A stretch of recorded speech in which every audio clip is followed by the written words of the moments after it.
Whoa! On page 27 of my book, I talk about baseballs and cantaloupes.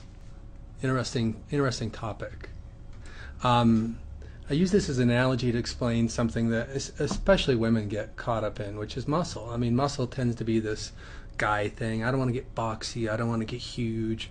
And I use this analogy to say, a pound of fat is about the size of a cantaloupe. Whoop. Pound of fat is about the size of a cantaloupe.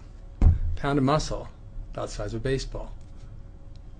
Now, if you were to swap 4 pounds, 4 cantaloupes, for 1, maybe 2 pounds of lean muscle mass, not only will your body burn more energy regularly, but it'll be smaller. So it's muscle. This is how I talk about this whole section in chapter 4 called muscle, how muscle shapes you smaller.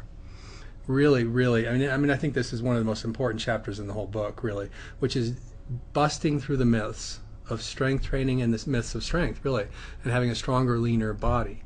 One of the things I talk about, if you take a pound of muscle, about this size, it's going to be around all your body, which is adds shape, and it's really kind of just a small piece spread all over your body. Whereas fat, this size, tends to aggregate or collect around our bad areas, whether that be our hip or our waistline.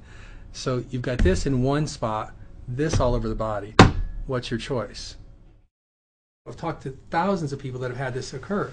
What happens is they engage in a training program, they go in full on, they're ready to hit it, and all of a sudden, you know, they're fatigued, they're exhausted, they feel, usually the sign is I'm not feeling any motivation, and they kind of just peter away, and they think, well, the program worked for everyone else. But when your body's under stress, you can't add stress to stress. Going from stress to stress just causes your body to begin to shut down. It's what we call a catabolic state, which means it's breaking down, not building up. So what I ask people to do in Strength for Life, which is, I mean, I think this is, you know, I've had a number of people who read the book who just go, friggin' genius. Genius, but the genius really is in the experience of it. I have a 2-week, really 12 days. I ask people to take 12 days just to reboot and reset their body. Renew, reset, reboot. And I've got a complete reboot system in here. 12 simple days to get your body operating back and ready for the assault. I call that period base camp. I mean, you wouldn't climb Everest, just, you know, walk up and stroll it. You go acclimate. You get yourself prepped. You get your body and mind prepped.